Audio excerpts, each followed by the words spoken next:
Bonjour et bienvenue dans le 3e épisode du podcast Graines de Réhab, dont la première saison est dédiée à l'aidance en santé mentale.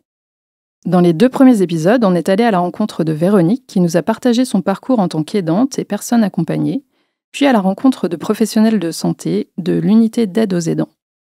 Nous avons construit l'épisode d'aujourd'hui à 3 voix. Je suis Anne-Cécile Cornibert, chef de projet au Centre ressources de réhabilitation psychosociale. Je suis Ludivine Borel de Souza, ingénieure pédagogique. Et je suis Anne Svaja, psychologue clinicienne au sein du même pôle hospitalier. Et c'est nous qui avons les clés du studio.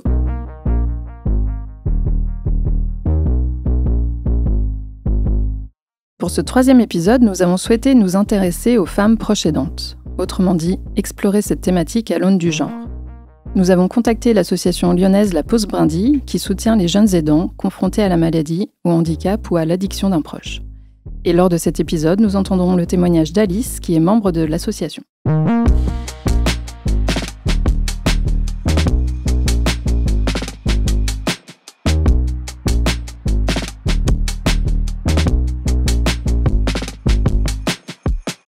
Bonjour Alice. Peux-tu te présenter en quelques mots et expliquer ton lien avec La Pause Brindille ?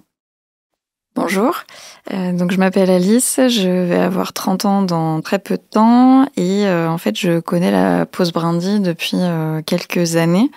Donc j'avais connu l'association via les réseaux sociaux et la thématique m'avait forcément parlé. J'avais trouvé ça formidable, donc j'ai d'abord été simple adhérente de l'association. Et ensuite, je me suis un peu plus investie et donc aujourd'hui, je suis bénévole. Poursuivons avec quelques chiffres.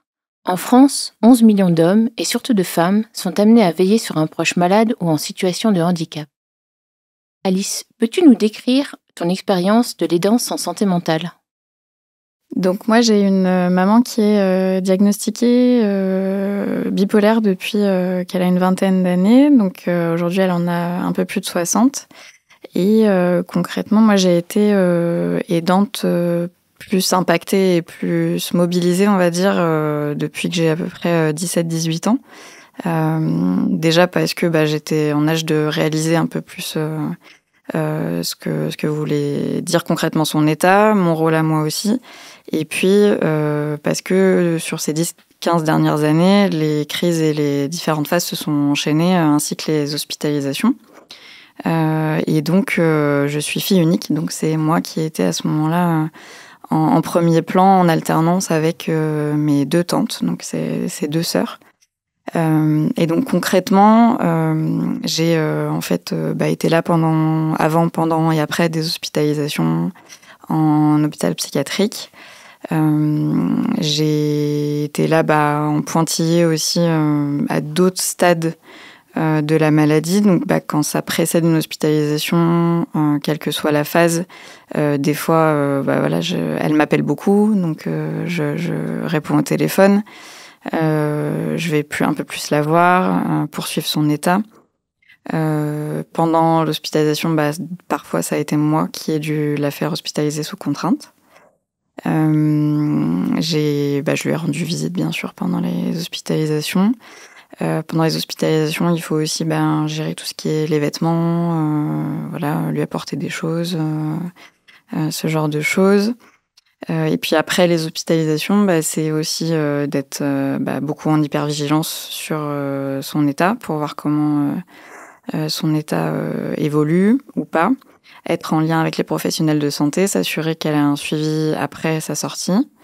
Et puis après, il y a aussi, même chose avant, pendant et après, tout ce qui a trait au support administratif. Donc il y a une très grosse partie pour beaucoup d'aidants, et c'était mon cas aussi. Les femmes représentent de 60 à 74% des personnes aidantes en fonction du degré de sévérité du handicap. Pour les femmes qui multiplient les rôles sociaux, jongler entre vie personnelle, vie professionnelle et relations d'aidance constitue le plus souvent un défi quotidien et un facteur de risque sensible d'épuisement. Alice, as-tu remarqué une surreprésentation des femmes aidantes et une différence de posture et de besoins entre les hommes et les femmes ? Et si c'est le cas, comment l'analyses-tu ? Alors oui, dans mon cas en tout cas, et mon expérience, ça a été flagrant, notamment à travers les contacts que j'ai pu avoir dans le monde associatif. Donc à commencer par l'UNAFAM. Donc j'ai eu la chance de faire partie d'un groupe de parole dédié aux enfants de malades psychiques de l'UNAFAM à Lyon. Et on n'était que des filles. Et qui étions quasiment toutes là pour nos mamans, malades d'ailleurs. Donc j'ai fait partie de ce groupe de parole pendant 2 ans et sur une vingtaine de personnes en tout à peu près, j'ai vu 2 hommes dans le groupe de parole, donc la première année. C'est certain que les femmes étaient surreprésentées.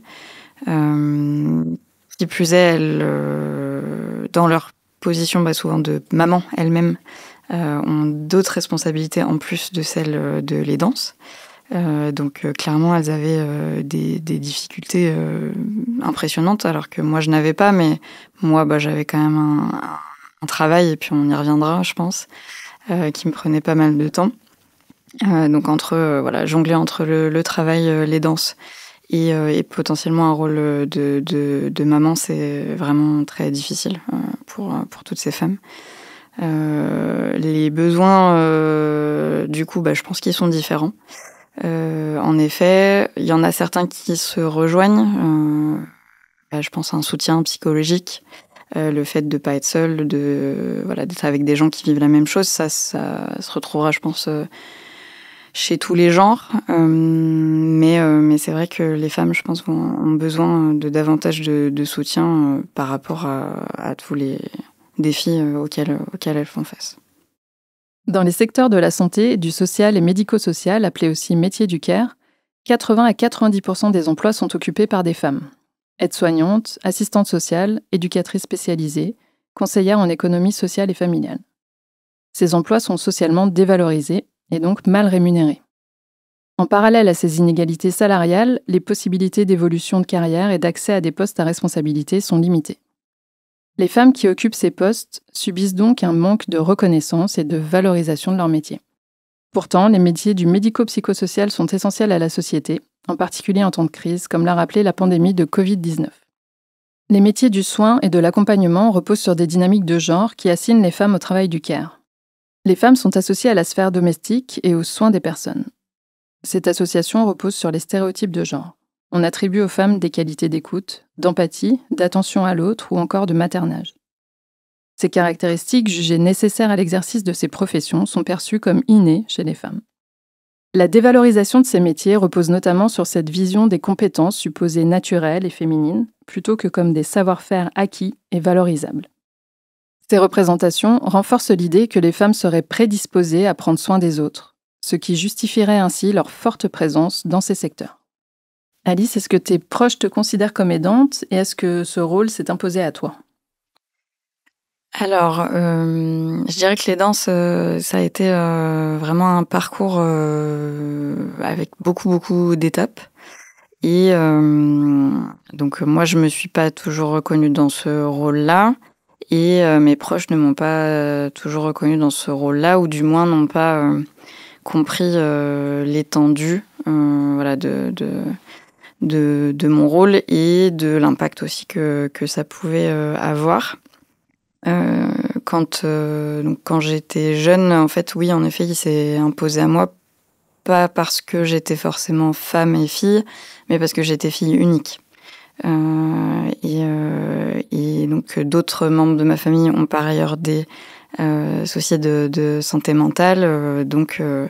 Moi, à l'époque, j'étais étudiante. Je pouvais prendre ce rôle-là. Et c'est vrai que vu que j'étais la seule fille de ma maman, c'est vrai que je l'ai naturellement et un peu fatalement pris, même si au début, je le vivais pas comme une fatalité. Après, par contre, en effet, ça a pu être le cas. Et c'est ce qui d'ailleurs a été assez difficile à vivre.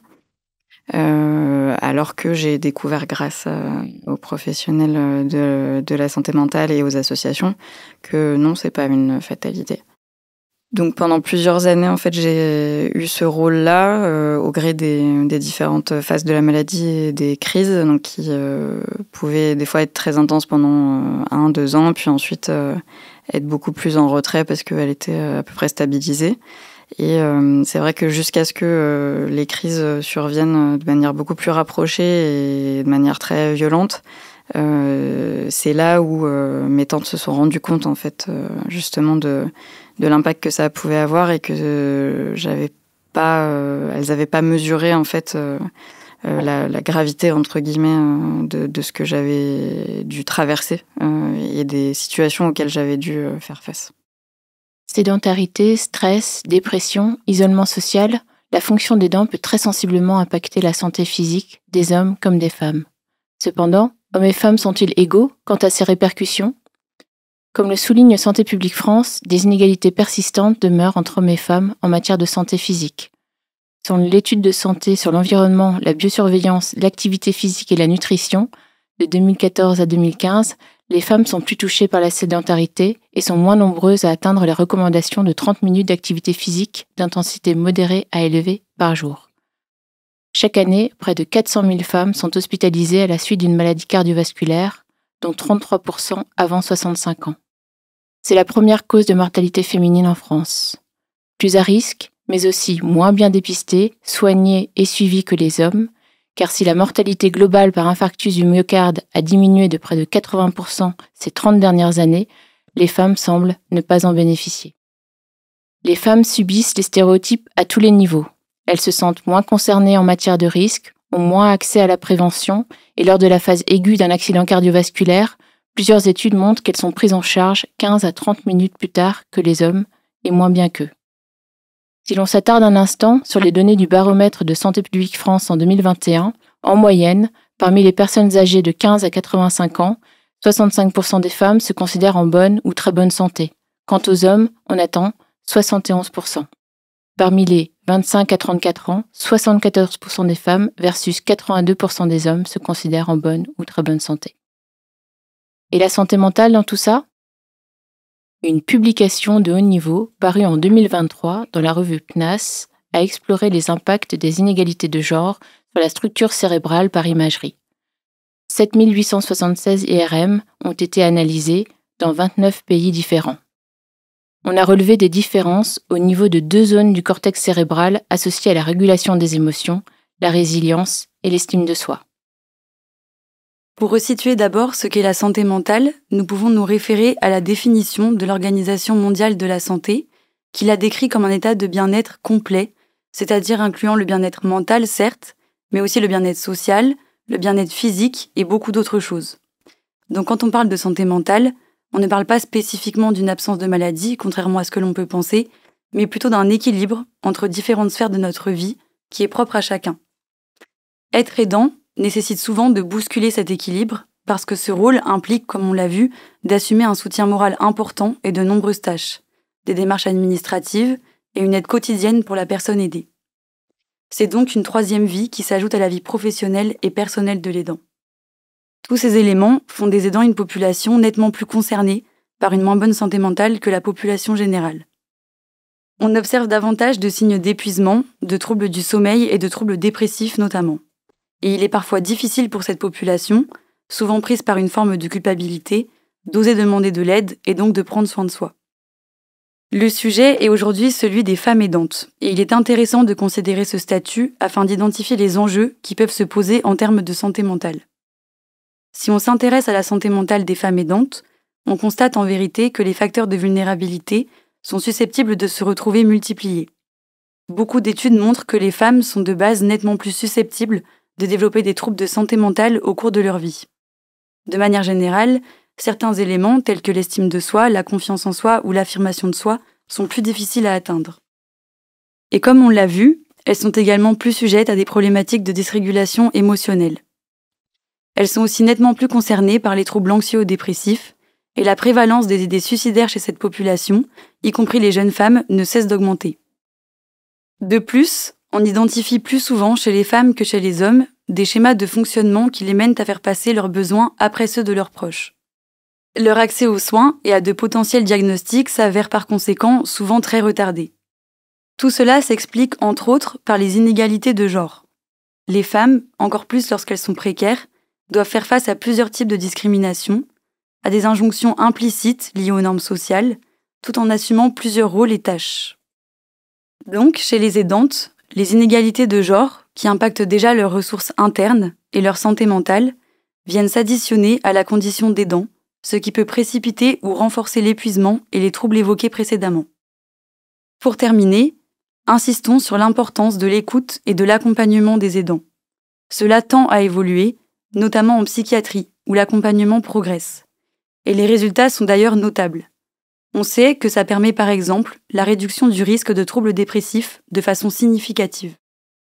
Et dans le cas des aidantes, les accompagnements psychologiques et médicaux permettent également d'agir sur les inégalités que nous venons d'évoquer. Alice, peux-tu nous expliquer quels impacts cette position d'aidante a dans ta vie personnelle et professionnelle ? Oui, donc ça a eu un impact important sur ma santé physique et surtout mentale. Pas forcément sur les premières années quand j'étais encore lycéenne et puis étudiante. Quoique, si, en fait. J'ai un premier souvenir de quand j'étais en dernière année de master, que je devais produire un mémoire qui était quelque chose d'assez stressant pour moi et qui a mis beaucoup de cœur. Et donc, quand ça s'est cumulé avec une charge perso pour organiser des projets perso et la charge d'aidante, j'ai eu un premier moment compliqué à ce moment-là. Et puis ensuite, ça s'est surtout matérialisé quand j'ai commencé à être active, puisque j'ai tout de suite eu un emploi cadre avec une grosse charge de travail par moment, enfin plutôt conséquente de manière constante et avec vraiment des gros coups de bourre à certains moments, pas mal de stress aussi. Dû à des délais serrés, etc.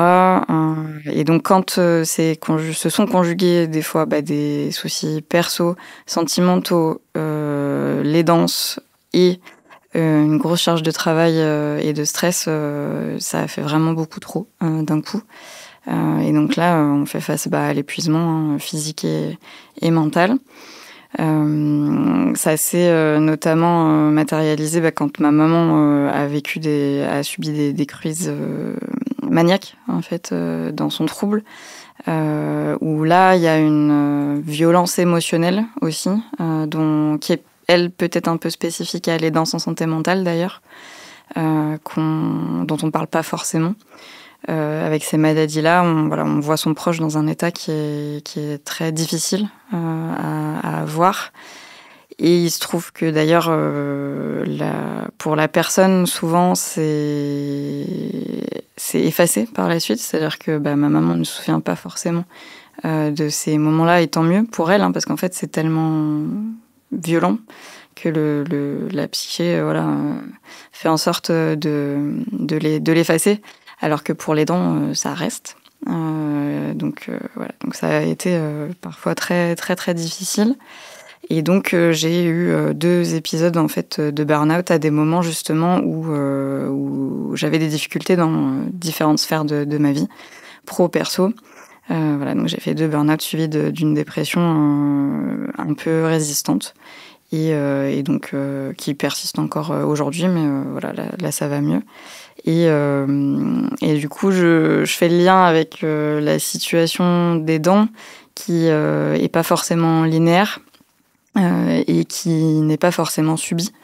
C'est un parcours qui prend beaucoup de temps, en tout cas ça a été mon cas. Et à partir du moment où on se rend compte déjà qu'on n'a pas forcément besoin d'assumer ce rôle, ça enlève un poids. Et ça, c'est grâce aux associations, aux professionnels de santé qu'on le réalise, aux autres personnes avec qui eux peuvent avoir cheminé un peu plus loin dans leur parcours et leur expérience d'aidant. Et donc, à l'UNAFAM, en échangeant avec d'autres personnes concernées, je me suis rendu compte qu'il y avait des personnes qui ont accepté ce rôle à certains moments, à d'autres moments ont dû le mettre de côté pour préserver leur propre santé mentale.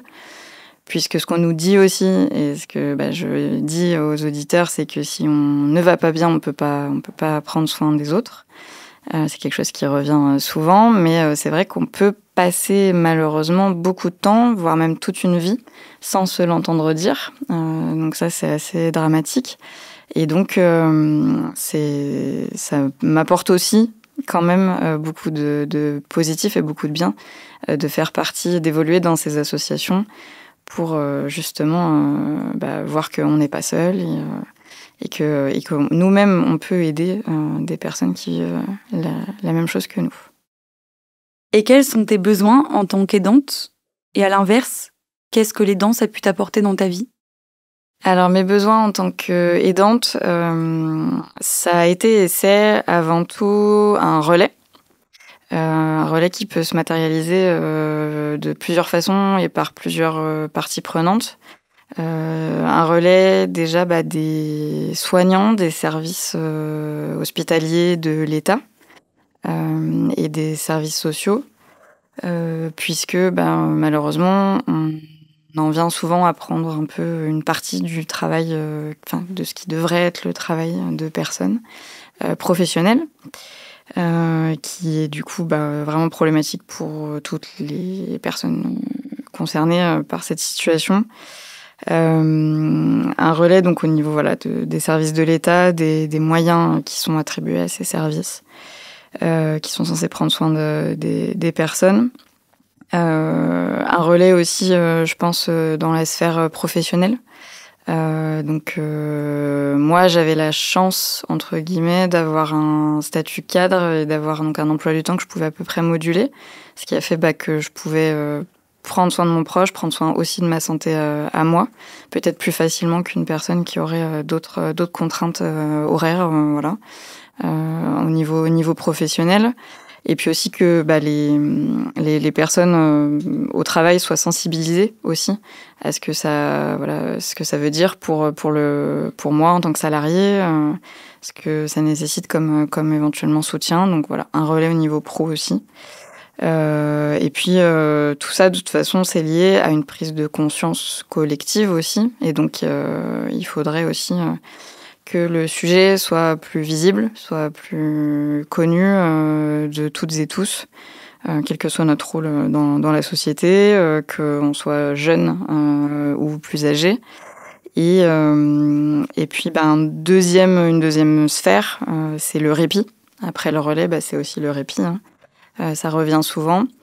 Notamment moi qui étais donc fille unique, j'ai vraiment pensé à plein de moments que je pouvais en fait pas avoir de répit, simplement que c'était juste pas possible. On a parlé de fatalité, de situations subies. C'est vrai que moi je considérais que j'avais pas la possibilité de toute façon de m'extraire de cette situation, alors qu'en fait si. Que même si on le choisit, il faudrait qu'on puisse bénéficier de plus de répit de manière générale pour justement trouver cet équilibre aussi entre la vie perso, la vie pro, les danses, etc. Donc voilà pour les besoins. Et puis, qu'est-ce que ça m'a apporté? Donc on l'a dit, ça a apporté son lot de challenges et de difficultés. Mais à travers notamment les associations comme l'UNAFAM et la Pause Brindille, ça m'a apporté aussi beaucoup de choses positives, des rencontres déjà, puisque j'ai vraiment rencontré des personnes formidables. L'équipe de la Pause Brindille, pour ne pas les nommer, est vraiment géniale. Elles ont une énergie, un dynamisme impressionnant à voir et qui fait vraiment juste du bien en fait. Et puis de voir bien sûr les enfants bénéficiaires, les enfants, les jeunes adultes et les ados aussi qu'on accompagne, c'est formidable. Et à titre plus personnel aussi, quand j'étais dans le groupe de parole de l'UNAFAM, la première année, j'ai vraiment beaucoup bénéficié des conseils et de l'expérience des autres membres. Et sur la deuxième année, j'ai pu à nouveau, à mon tour, faire bénéficier un peu de mon expérience aux nouveaux arrivants. Et c'était hyper gratifiant, hyper intéressant, à titre perso aussi. Et de manière générale, d'être impliqué avec la pause brindille, par exemple, ça donne énormément d'espoir parce que on voit que même si c'est pas à la hauteur de nos attentes, le sujet progresse. Il y a des personnes formidables qui s'emparent du sujet, qui le font connaître. Et donc voilà, c'est aussi hyper positif. Il y a aussi autre chose, où là aussi c'est très personnel, c'est que grâce à mon expérience, à celle des autres, et tout ce que j'ai vécu, tous ces sujets que j'ai travaillés à titre personnel, à titre collectif aussi, j'en ai un peu plus appris sur la santé mentale de manière générale, sur les troubles psychiques aussi. Et je pense que ça a augmenté, c'est pas le terme, mais ma capacité d'empathie, en fait.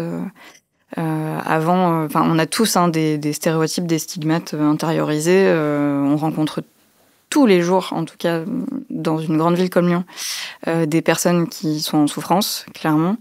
On pourrait malheureusement taxer de fous, folles, de personnes perturbées quand on les rencontre au début de sa vie. Et après qu'on ait vécu tout ça, on voit avant tout de la souffrance, avant de voir, ou avant même d'être offensé, perturbé, soi-même et heurté par le comportement de ces personnes. On y voit de la souffrance, on sait ce que ça veut dire, et voilà. Donc je pense que ça a développé, si elle pouvait déjà être développée, mon empathie, en tout cas envers ces personnes-là. Merci Alice, merci beaucoup pour ton témoignage. Pour terminer cet épisode, quel message aimerais-tu faire passer aux aidantes ? Ça serait, comme j'ai pu le dire, de s'entourer de personnes qui vivent la même chose, parce que moi, dans mon cas, il y a vraiment eu un avant et un après. Quand j'ai pu échanger avec des gens qui vivaient vraiment, à très peu de choses près, la même chose que ce que je vivais. Ça a été vraiment un grand soulagement et d'une grande aide. Donc ça, c'est pour tous les aidants. De penser à soi aussi, et pour les aidantes, notamment parce que, en effet, on ne réalise pas forcément, par rapport justement à ce qui a été dit avant, par rapport aux normes sociales, à ce qui est attendu des femmes, on ne se rend pas forcément compte de tout ce qui repose sur nous. À travers justement ce rôle de care qui finit par transparaître dans toutes les sphères de notre vie. Dans la sphère pro, moi ça m'est arrivé plusieurs fois, et encore lors du dernier burn-out, de prendre en fait des responsabilités qui n'étaient pas les miennes, par altruisme, empathie, mais du coup à me rajouter de la difficulté dans une situation où j'étais déjà fragilisée. Et donc où j'ai fini un peu par reproduire aussi ce rôle d'aidant malgré moi. Et dans la sphère personnelle, bien sûr, et au sein des foyers, les femmes ont malheureusement encore une charge mentale qui est vraiment très, très conséquente. Et c'est vrai qu'à certains moments, j'ai réalisé que c'était pas vraiment juste que j'ai à faire un peu plus de lessive parce que je faisais un tout petit peu moins d'heures que mon conjoint, en plus de ma situation d'aidante et de mon travail à plein temps. Même si, il faut le souligner, mon conjoint et souvent le partenaire peut aussi, et j'espère que c'est le cas pour les personnes concernées, être une ressource. Et justement, c'est là aussi où je me rends compte que moi aussi j'ai pu être aidée, puisque à des moments où j'ai été vraiment malade, le conjoint forcément est fatalement aussi mobilisé et à son tour aidant d'une certaine manière. Et donc de vraiment essayer de prendre conscience de tout ce qui pèse sur nous en tant qu'aidante. Et que, bien sûr, tout dépend de notre situation, mais que tout n'est pas une fatalité, qu'on peut demander de l'aide, se décharger avant même de demander de l'aide, d'ailleurs, de ne pas demander la permission. Mais pour ça, il faut faire un travail sur la culpabilité qui est vraiment pour moi la clé de beaucoup de choses. Vraiment, c'est quand j'ai pu travailler sur cette culpabilité que je me suis autorisée moi-même à me mettre en retrait de ma situation d'aidante pour prendre soin de moi. Parce qu'en plus, cette culpabilité, elle rajoute de la souffrance à la souffrance. Donc, c'est pour moi vraiment quelque chose d'important à souligner et il faut y être attentive. C'était le mot de la fin.